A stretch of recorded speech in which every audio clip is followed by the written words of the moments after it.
Hello, everybody, and welcome to the latest episode of the Export to Japan podcast. And this particular episode is a special limited edition as it was recorded as a live webinar during the Department for Business and Trade's International Trade Week. And to set the context, when the UK government asked me to record a special webinar relating to doing business in Japan, there was only one guest that immediately came to mind. He's a very busy man, jetting around the world, advising companies on entering the Japanese market and various aspects of how to do business in Japan. So I was delighted that we could pin him down and grab some of his valuable time. And I will be leading into an introduction to Matt in a moment. Also, just to mention that the live webinar concluded with a Q&A session at the end, where Matt and I respond to some questions submitted on the chat with the live audience. For more details on those exact questions, please check our show notes accompanying this episode. Those watching the video version on YouTube, you will see them pop up on screen. So without further ado, I'll hand over to the recording, and it kicks off with me introducing Matt. Enjoy the podcast. Matt, I welcome you to this special podcast and webinar today. Delighted to have you on board, and perhaps you could tell us a little bit about your journey into Japan and your role with WeConnect. Thanks, Steve. I mean, thank you so much for the compliment. Didn't expect that, but really appreciative to be here. Yeah, just a little bit about me. You know, I'm American. I studied Japanese and economics at Yale. I played professional basketball in the EuroLeague Africa. I was in the NBA for 8 days with the New York Knicks. I couldn't make it to the 9th day. They just decided to let me go. That led me to play in Japan, where I played for a few years. And then standard career path, I went straight into tax strategy with Ernst & Young in Tokyo. Everyone has that career path. Learned a lot there, moved to another firm pretty quickly. Wasn't really the best fit for me. I learned all about helping companies set up in Japan. We help companies like Netflix, Tesla, you know, and Keurig Coffee and Fender Guitars, a number of companies. And then, you know, basically that company got bought. They made some promises to myself and my co-founders. They were broken, and we kind of just decided to make our own brand. So we've been doing WeConnect for 7 years now. We basically help companies from all over the world set up in Japan. And I'm delighted to be on this call with you, Steve, to share information that hopefully helps everybody understand how to approach and tackle a notoriously confusing, challenging market like Japan. Wonderful. Well, thank you, Matt. And what a great story and what a great journey into Japan. I love to hear that. And that's so fascinating. Well, let's get kicked off. Let's talk about this first topic. And within our audience today, we've got our live audience that are listening in as part of the webinar. And then there will be a number of people listening in on kind of catch up, listening in a little bit later. And I do know that a high proportion of the organizations listening in today are considering coming into the Japanese market for the first time and looking to do business there and thinking about how to do that. So could you kick off by touching on a few of the different options that they may consider for their sort of market entry strategy when they're looking at the Japanese market? Yeah, sure. So, I mean, when I answer questions like this, I really try to give the full spectrum. And it really comes down to, do you want to control it yourself completely? Do you want to rely completely on a partner on the ground, or somewhere in between? And so the simplest way to enter the Japanese market is to sell to Japanese customers and businesses from your home country. That's possible. You know, if you sell software or if you sell products, nothing's stopping you from selling from your home country to Japanese customers and exporting your intangible or tangible products or services. Totally fine. Definitely would suggest trying that at the beginning, because, you know, it's the least amount of investment, maybe a plane flight or two, a couple of hotels. So exporting is definitely the simplest way to enter the Japanese market.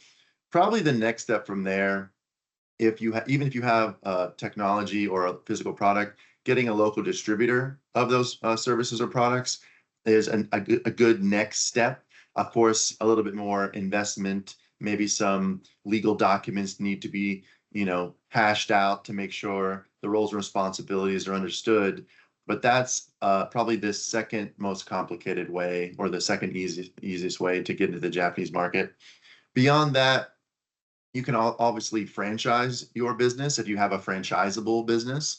This is like, Domino's, Pizza Hut, KFC, Burger King, different companies that have a kind of a business in a box that can be, in a way exported and transported to Japan. You can, appoint a master franchisee in Japan to take that business into the market.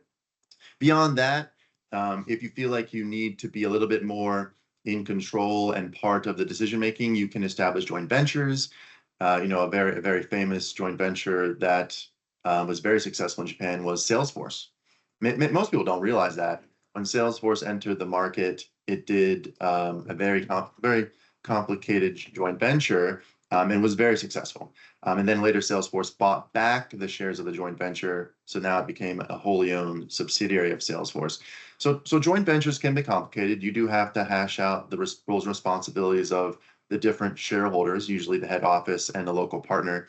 But that's a way to enter the market, and that gives you the advantages of the partner's network, the partner's connections, the partner's know-how on the ground, access to talent. It can be a leapfrog sort of strategy to get more local quickly, but you do lose some control.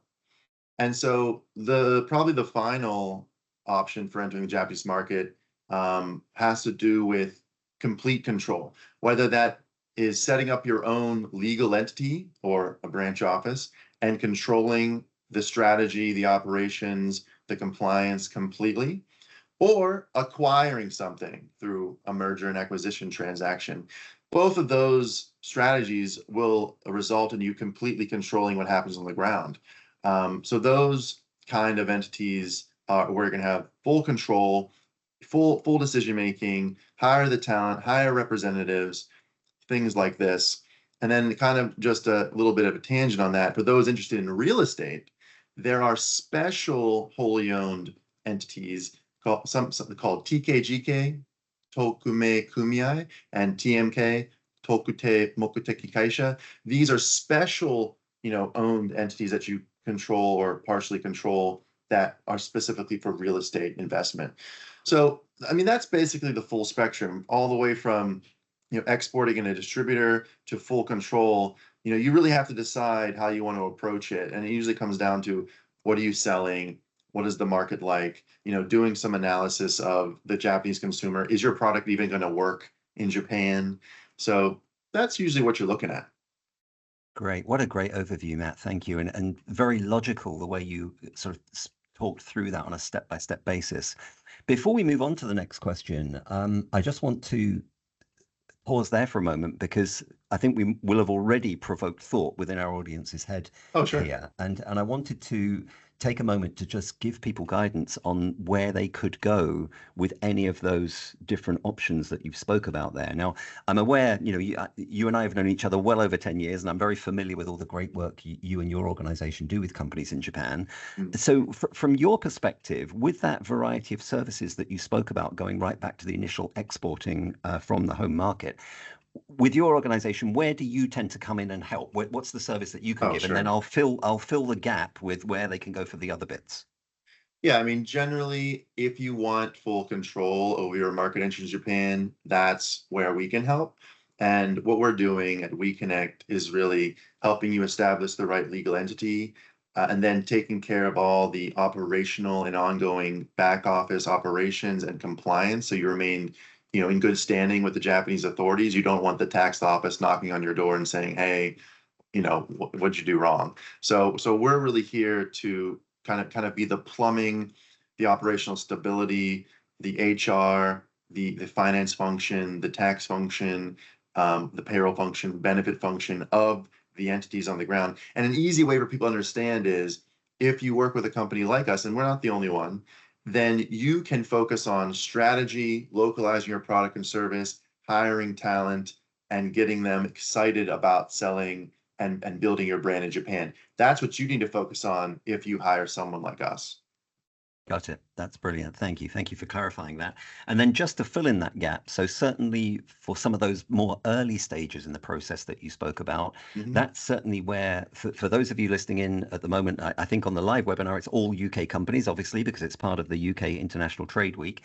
So you will be familiar with all the great services that the UK government provide to support. And for example, through the Export Academy and the ESS, Export Support Service, etc., you can get help and support, certainly with all of those early stage steps that Matt spoke about, typically things like trying to find the right partner or the right distributor and things like that. So reach out through Export Academy or through your local government ITA or through Export to Japan if you need any help with those things. But obviously further down the chain, when you get to the point where you may need the kind of help that Matt's company is providing, then obviously reach out directly to Matt and talk to him a little more about that.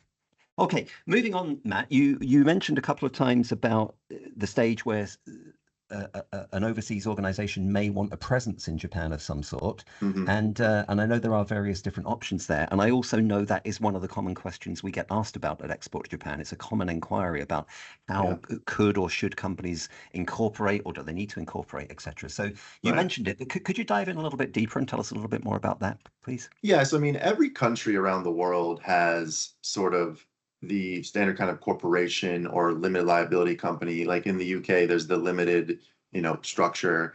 In Japan, there's a similar equivalent. Every country has an equivalent. It's just, it's just called a local name. And so in Japan, the typical two entities that you would choose from are the kabushiki kaisha or the goro gaisha, known more, colloquially as the KK or the GK. And a lot of people are saying, okay, I have two options. Which one's right for me? And it really comes down to, I think, five key points: credibility, scalability, ownership, cost, tax benefits. And just to start at the top, credibility. You know, the KK's been around for over 100 years, more. The GK's been around since 2006, so it's kind of newer in the market. So technically speaking, the KK kind of gets the nod for credibility within the market. If you're trying to build credibility, if you're trying to build trust within the Japanese market, you can't go wrong with the KK, right? But the credibility of the GK has come along since 2006. I mean, companies like Google, Amazon, ExxonMobil, they're all GKs. There's sometimes misconception that GKs are for smaller businesses or for special purpose companies, but that's just simply not true. They're both technically taxed as corporations, so they both act like corporations. There are just differences that you need to be aware of to make the best decision for your company. So credibility, KK gets the nod, GK's pretty much almost caught up since 2006. Scalability. Okay. A KK can scale in a more sophisticated way. You can create governance structures like board of directors. It can be listed on the Tokyo Stock Exchange if you ever got to that point. You can have certain articles in your articles of corporation for more and different kinds of governance. It issues shares, things like this. A GK can't have a board of directors, can't list on the Tokyo Stock Exchange. So GKs are more for entering the market, wholly owned subsidiaries that are going to be 100% owned by the parent company. That's fine. But still, how do you decide if you're looking for a wholly owned subsidiary? How do you decide which one's best for you? Continuing on down the line, I mentioned ownership just now, but with ownership, a KK has shares, a GK has equity, like issued equity. It's still ownership, but it doesn't work, like a company with shares would have. People are more comfortable with a structure with shares because they can divvy them up. It's like, there's 10 shares, you have one share, I have two shares. So people are just more comfortable with that. And KKs are generally used for like joint ventures because there's more than one owner. You can, basically define the ownership and define the roles and responsibilities in a more, comfortable way for foreigners, right? Then moving on to cost. Now, GK is slightly cheaper to set up and slightly cheaper to maintain. But again, as you grow the company, as you get 5 employees, 10 employees, 20 employees, The cost to maintain a GK compared to a KK, pretty much negligible, because really the difference is when you set it up with a registration tax, basically a KK registration tax 150,000 yen, which is current exchange rate, maybe 700 Great Britain pounds. But a GK is about 60,000 yen, which is 300 pounds, right? So the cost at the setup, depending on your level of investment, may be negligible, may be significant. And then on an ongoing basis, a KK, you have to do shareholders meeting minutes. This is just a compliance item that a GK doesn't have. And so you're looking at about £1,000 a year for a KK for this legal compliance, as opposed to a GK, which doesn't have that. Last but not least, tax benefits. So everyone always sees that the GK has these special tax benefits, but it's like, who does it apply to? And why do I need to care? Generally speaking, if you're not a US headquartered company, the special tax benefits of the GK won't apply to you. So for companies from the UK, the tax benefits really isn't even a discussion point. It becomes a moot. So to sum it all up, if you're unclear or if you feel the differences are really negligible, probably you never go wrong with a KK. But if you want to have a discussion about this, it really comes down to the business situation. Great, thank you, Matt. Great overview and a good insight into the options and some of the pros and cons of each of those options. Okay, I'd like to move it on to the next topic now, which is sort of going through the process. Let's talk a little bit about recruitment now, Yeah. and having local talent in Japan. Again, that was one of the Mhm. steps that you spoke about as you're going on your journey of entering the Japanese market.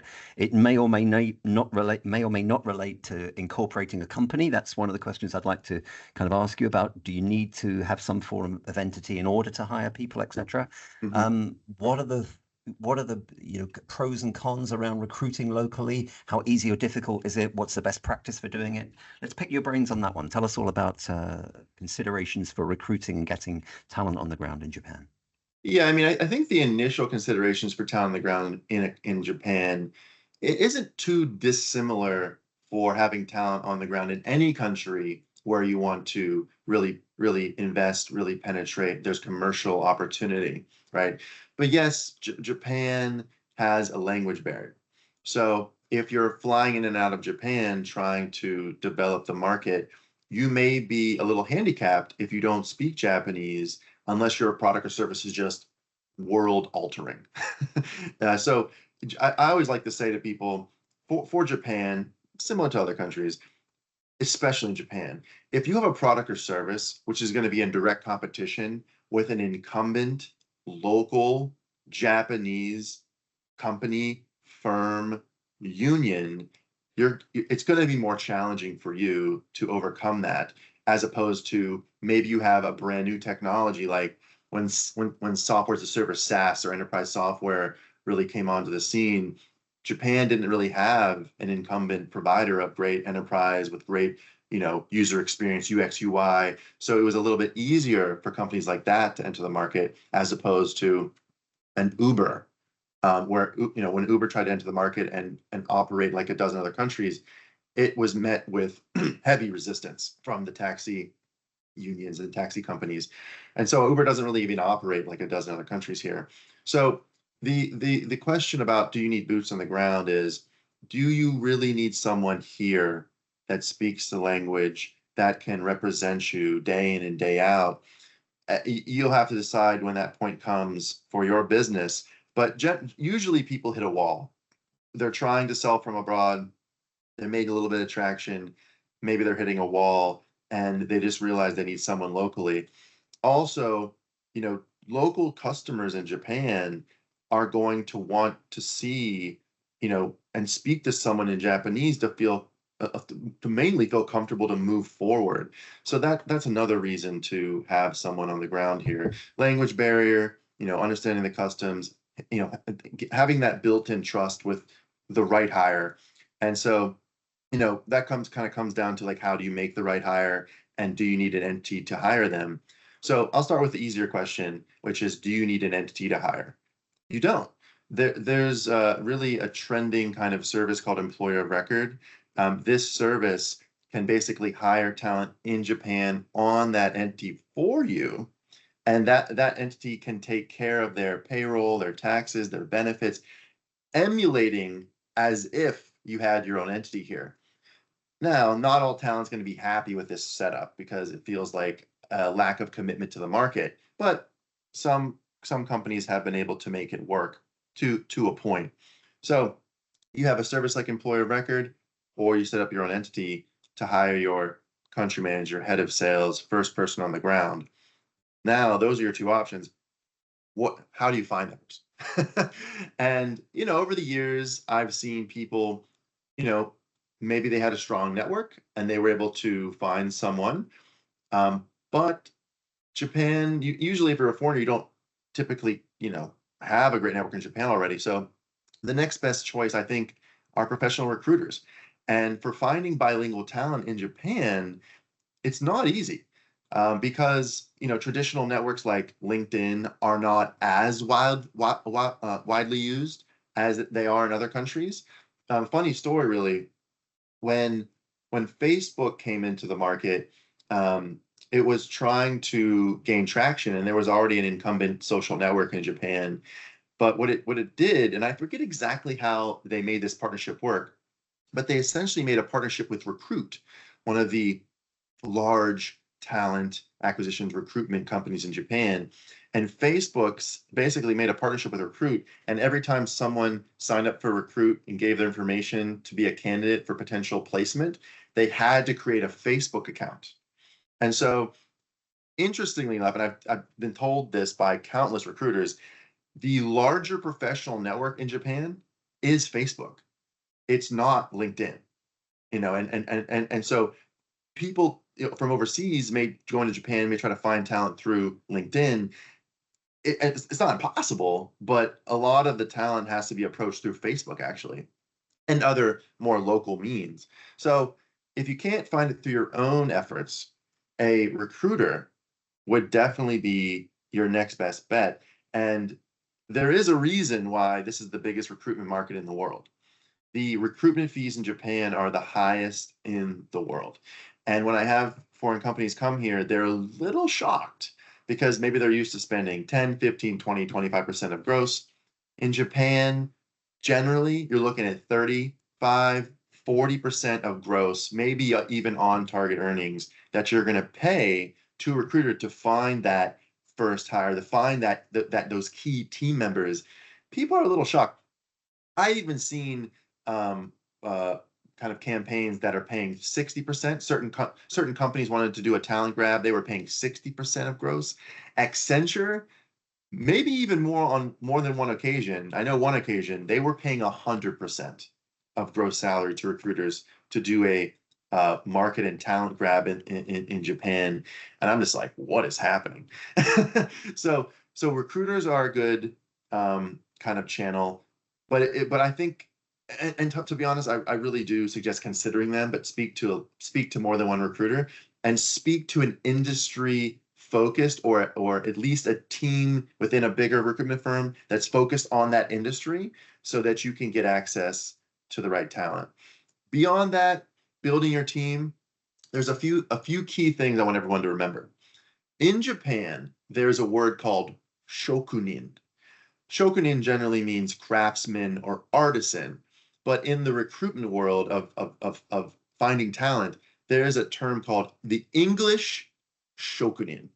And because everyone that enters Japan, typically their business language, their first business language is not typically Japanese. If you're a foreign company in Japan, usually your first business language maybe is English or some other language. So when you go to Japan and you meet candidates, there are certain Japanese people that are so great at English, you feel so comfortable with them that sometimes you make the choice because their greatest skill is English, not necessarily the skills that you need to build your business. So I would really caution everybody to don't just hire the English shokunin because you feel comfortable. Really do your due diligence. Ask yourself, is this person going to build my business? And if they don't speak great English, hire someone that speaks English to help out. Don't give up on don't shoot yourself in the foot by hiring someone that's just great at English. And then beyond that, a few more things. Thanks, Steve, for your patience as I do this long-winded answer. Great value. Don't worry. Yeah. So another thing that I saw that really moved the needle in Japan was, especially in, very high tech or very scientific industries. I mean, even audio.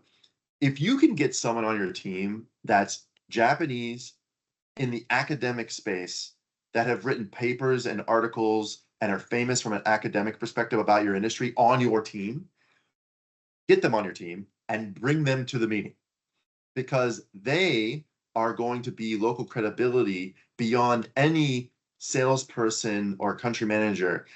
Finding these academically, these social proofed academics that may be famous in the industry, scientific, pharmaceutical, chemical, audio, whatever it is, even technology.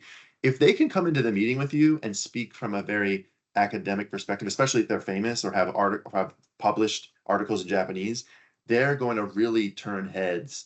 And so it's something like that. Or also there's this kind of funny, ideology in building your team in Japan, like having a older gray-haired person. Historically, that is a man, could be a woman, but historically that is a Japanese man that has the industry experience. They don't have to say much. They're just a door opener and a credibility builder. So I'll stop there. Maybe if you have any questions, Steve, please feel free. But that, talent acquisition in Japan, maybe slightly more different than other countries. I think you've given an incredible summary of it there. And I was just sitting here, just kind of nodding and smiling to myself and acknowledging all the various points you've been through. So on my journey over the last 24 years since I set my first company up in Japan, I've been through all of those steps that you've been through. So I'm very familiar, including having to pay those huge recruitment fees when we needed to hire people and almost crying when we had to make the money transfer of thinking this is so expensive. But, to get good talent, and of course, once you've got good talent, for some of the reasons you just illustrated, that's how you can really make your business fly. So you just have to view it as part and parcel of the investment to get the right people. There was just one tiny question I wanted to ask you before we move on to the next topic, relating the two previous subjects that we've discussed.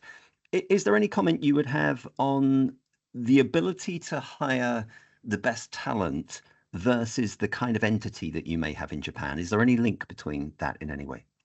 There is. I mean, generally speaking, and WeConnect is a provider of employer record services. We also set up entities and make sure they're compliant. So we're kind of a little happy to do either one. But generally, if you have a small pool of bilingual talent that can really move the needle in your business, probably the top third is not going to join your company if you only hire them on employer record. They want the commitment. They want the entity. Typically they want the KK. But some are okay with GK, especially in like software and technology these days. They're okay with GK too. But the top third, you're going to need an entity. The bottom 2/3, they may be okay with employer of record. It's not a perfect science, just kind of like a general observation over the years. But I've seen top talent. We had a very famous Indian company, very, very famous Indian company. I can't name their name, but they came to the market and they had a person that another large recruitment brand had found for them. And this talent was basically like, if you don't set up an entity, you better go find someone else. And that they set up the entity. So because at the end of the day, in terms of like cost, employer of record as you build a team versus entity kind of becomes the same. I think companies are trying to find ways sometimes not to fully commit with an entity until they know they absolutely needed it. But when the talent says, I need an entity for me to work for you, you kind of need it. So I think that's generally what I'm kind of seeing as it relates to top talent. One more point on recruitment I forgot to mention. When you can't find your country manager, heads of sales, you can't find your top people through this channel. But I think one of the most unsung, like hidden areas for finding good bilingual talent in Japan is this thing called Hello Work. Hello Work is basically the unemployment office of Japan. And I can't tell you how many bilingual, capable people we found for WeConnect, my other company I do with my wife, our travel business. We have software businesses. our clients as well, we tell them there's so many diamonds in the rough at Hello Work. Because generally, I think, as in all cases, sometimes there's very capable people that don't have like a huge confidence in themselves, but they can do a great job. And so they may not feel like going to a big recruitment firm is going to help them because they may feel some sort of way. But we found so many diamonds in the rough with Hello Work. So write that one down. Hello Work. It takes a little bit of effort, but it's basically free. so Wow. so you don't have to pay 40% to find like an office, like a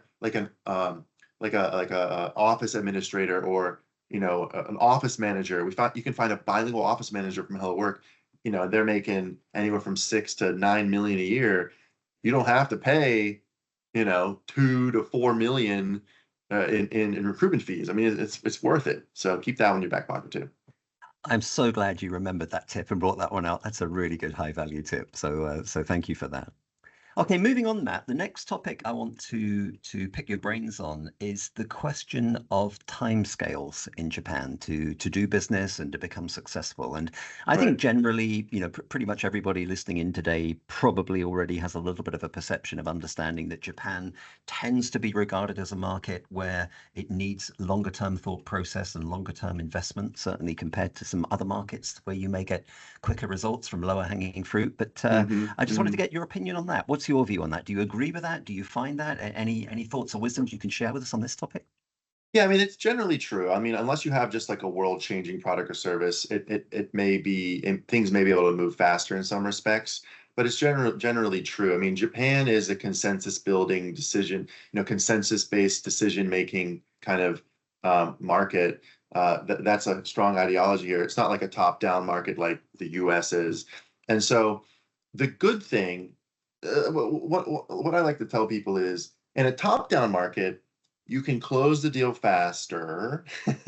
And yes, maybe the commercials are there, but sometimes the projects are a little disorganized and they don't run so smoothly. It can happen. In Japan, because of the large amount of consensus decision making that needs to happen, typically called nemawashi, like laying the foundation for these proposed projects or changes. Um, because there's a great effort internally on your potential customer side to make a decision about your product or service, if they move forward with you, everybody's on board. And everybody is ready to move forward with the terms of the project. So it's going to go so smoothly. So if you can get that first customer, and it will go smoothly because there's going to be a lot of watching, a lot of thinking that goes into this. But then the good thing is, once you get that first one, Japan largely can be considered a herd-based mentality kind of country. Your next sales pitch is just like, hey, this big Japanese company is using us, or this Japanese company is using us, and this is what they're using us for. It becomes more of a case study approach. So, I mean, definitely the time scale is larger. I mean, for enterprise software is a great anecdote I always like to share. I've had so many enterprise software companies tell me, like, Matt, we can build pipeline in Japan pretty much as easy as we can in America, just in some cases. But in America, when we build pipeline, typically we're closing 25 to 33% of that pipeline within the year. But in Japan, our pipeline just keeps building and building, and nothing's closing. And we're just like, what is going on? And I have to give them the whole like Nemawashi speech about the consensus building. But it's so interesting because, like, I've had enterprise software companies that have put in the work for 2 years, and then finally one ticks over. And then once they get that first one, they need to leverage that for the next. And so, yeah, I mean, the time scale in Japan is longer, but it's worth it because Japanese customers are very loyal, very committed to the terms. Once everything's agreed, they're not backing out. So I would say, if you see a market, it's probably worth the investment. Yeah, that's great advice. And I would just add a couple of comments to that. I mean, the the strategy you spoke about winning that first piece of business, that's something I've seen, and the companies I've worked with have adopted that strategy very, very successfully. Really hard work to get the first one, but quite often when you get the first one, providing you deliver and everything goes smoothly and the Japanese company is happy with everything, then yeah, the others can follow relatively quickly. So, and even to an extent, we've worked on projects where winning the first one has kind of been regarded as a loss leader. It may not Yeah. necessarily be hugely profitable, but you are just building that step to get that presence and get that case study that you spoke about. And then the other part I would just add to it, again from my own experience, is for overseas companies coming into the market, really becoming aware of what you need to do to provide the service to Japanese companies as you're going through the process of building the relationship and exchanging information. The questions you will be asked and the amount of information that you'll be asked to provide is usually beyond anything you've ever experienced before. But Yes, sir. it's about not getting frustrated by that and actually understanding that is part of the sales process.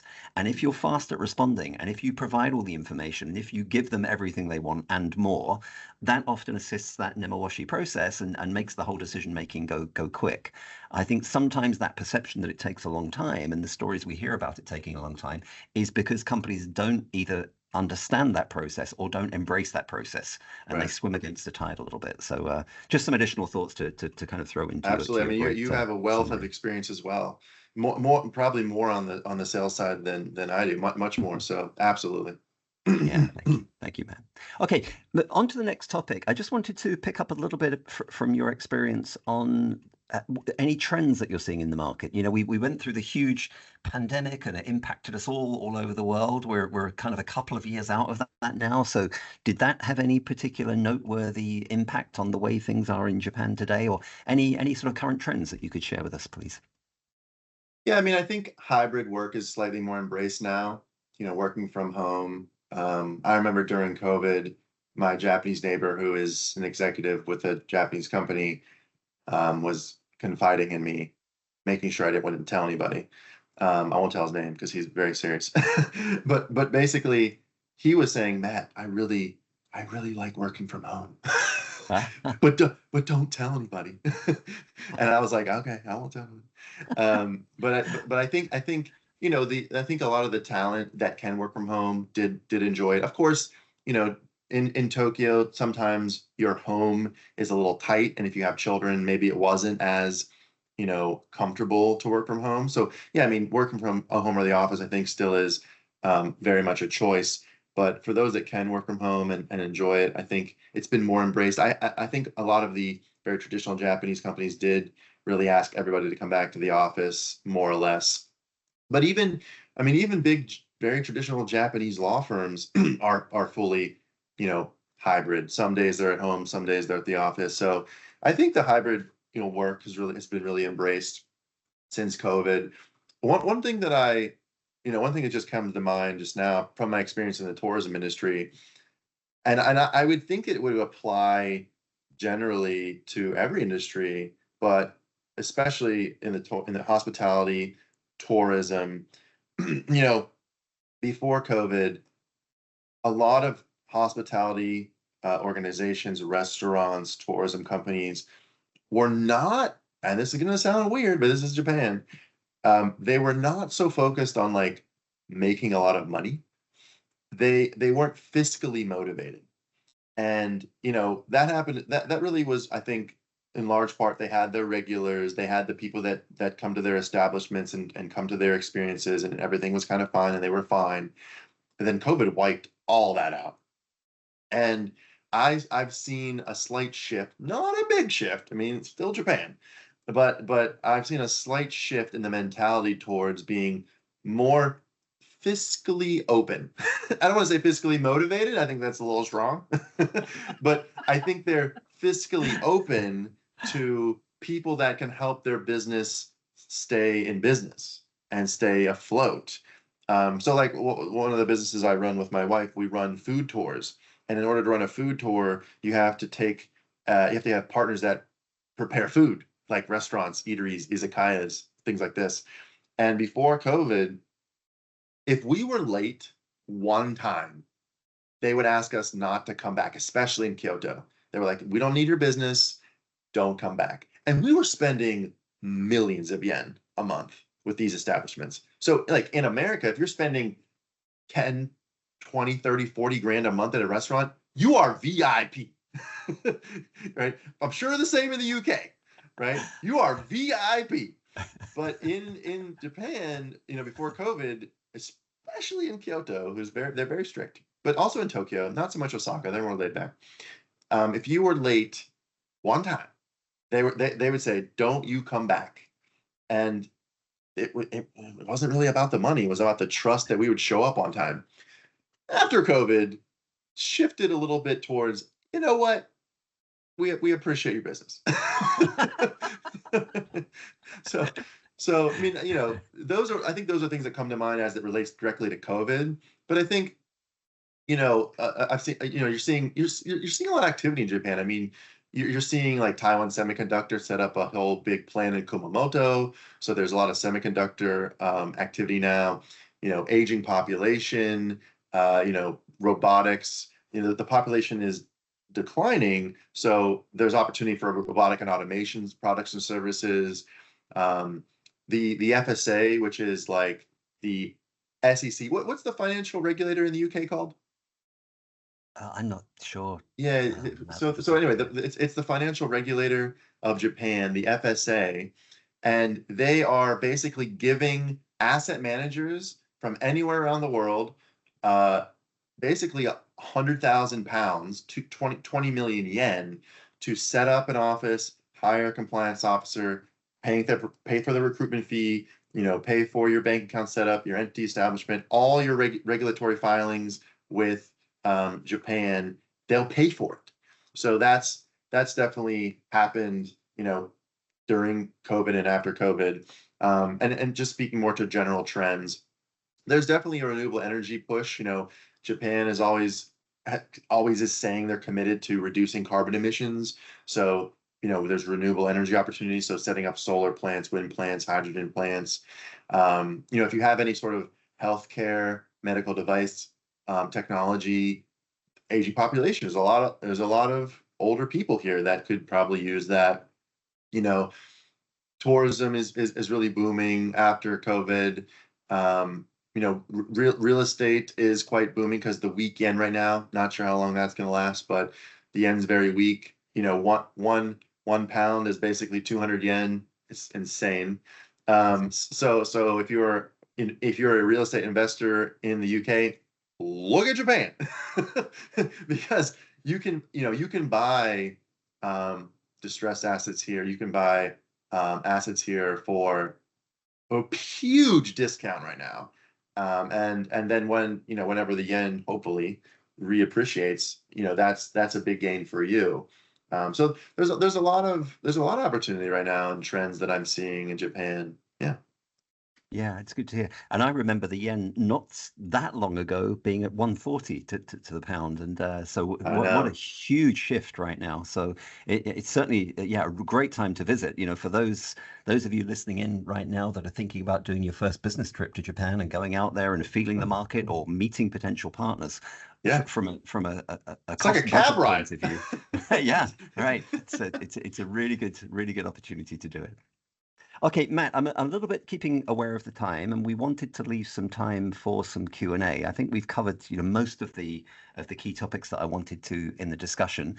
What I will just say at this point, this is kind of a split point, in as much as those of you that are listening in to this webinar or the podcast through the Export to Japan channel, you're catching up on demand. Obviously, you won't have the opportunity to give us any live questions right now, so this will be the point where we finish with you guys. But thank you for kind of listening in. You know where Matt is. You can find Matt. You know where I am. So any further questions that you may have, feel free to dig us out, and we'll be happy to answer any additional questions.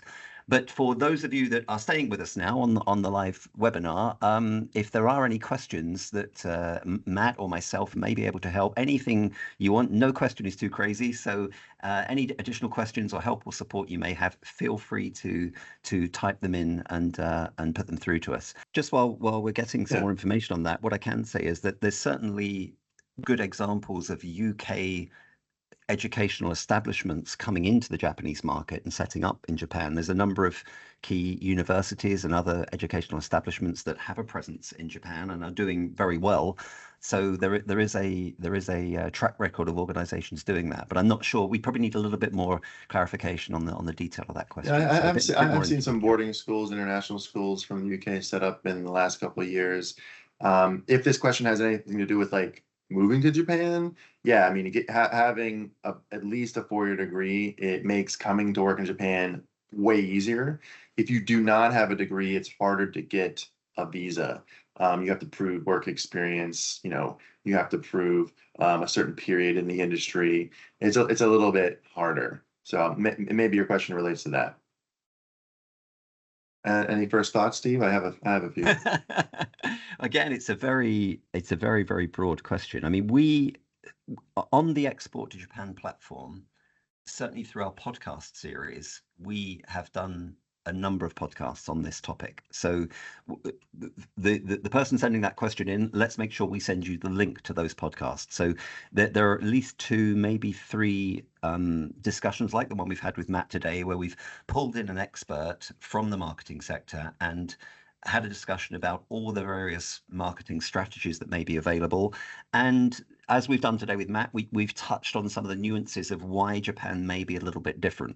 And there certainly are differences, just like typical ones that Matt spoke about with LinkedIn and Facebook today, which was so fascinating. And so with marketing strategies, with marketing tools, with marketing channels, many of the key global ones will work for Japan, but there are definitely nuances that are specific to the Japanese market. So I can't sort of go through each and every one of them in detail right now, but what I would say is that we've got the resource to get that information in detail by having a look at those podcasts. So if you keep a note of who's asked that question, Ellie, and we'll be very happy to send the links on to those podcasts that explain it all. Yeah, just to comment on this, I definitely feel, depending on if you're B2B or B2C, I guess either one can work. I definitely feel like leveraging influencers has, I think, a large impact in Japan. So like idols, micro influencers, social media influencers, that would have a big impact because, again, the Japanese fans would follow a lot of what they're saying. That's pretty big. Traditional media, like television, still is widely viewed in Japan, so that may be a consideration. There's certain communication applications, especially like one called Line, Line. So if you can leverage their platform to market your product or service, I'm sure that would be something to consider. But yeah, I mean, it really definitely depends on, are you B2B, B2C, what industry are you in? If you're enterprise software, maybe you're doing some marketing for branding, like you're putting your commercial in the back of a taxi because there's TVs in the back of every taxi, but really that's really just kind of a branding play, and then you're using your academically certified head of sales and highly networked country manager to open the doors. So yeah, I think it really depends on what you're trying to do. And I would just add to that point as well, Ellie, as I'm sitting here thinking through the question.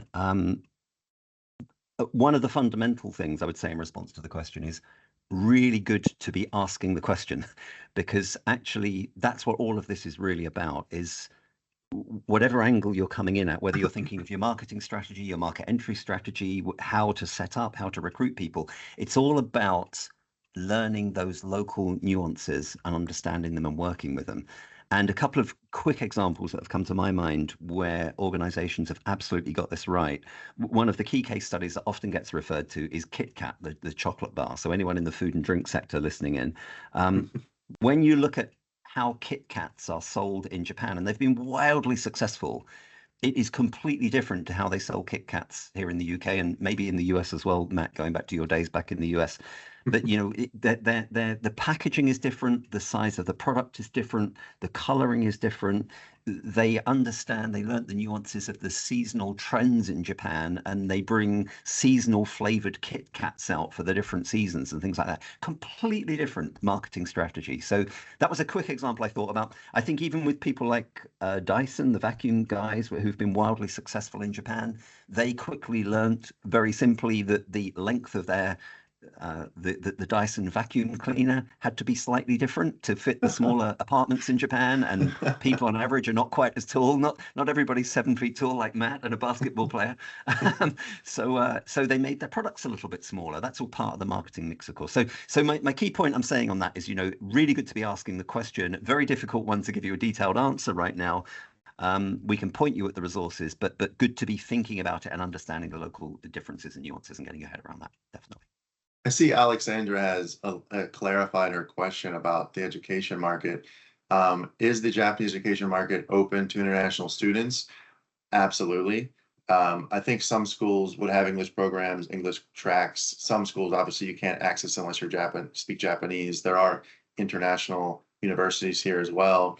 And then on kind of the international education programs, I would definitely, I can't speak to that so commonly, but what I will say is the demand for English language proficiency remains high in Japan. And so presenting opportunities for language schools, online tutoring platforms, educational content providers, providing programs to learn English in more efficient ways to the Japanese education market, I would say you'd have a chance. You'd have a chance. Sure. Steve, any thoughts on this initially? Great question. And again, this is a little bit of a how long is a piece of string question, I think. It's very difficult to give one straightforward answer to it. As you said early on in the discussion, Matt, it's absolutely one of the strategies and potentially part of your strategy as you scale up and enter the market. Mhm. And I've worked with organizations that have done it incredibly well. They've found the right agent, they've found the right distributor. In some cases, they've worked with them on a long-term basis, and that's typically often the way to do it. In other cases, we've worked with organizations that have used that as a stepping stone to get from point A to point B. And that may not be a quick stepping stone, that may be over a 5-year period, but then they've eventually gone on to invest and set up their own in-market operation and hire their own people.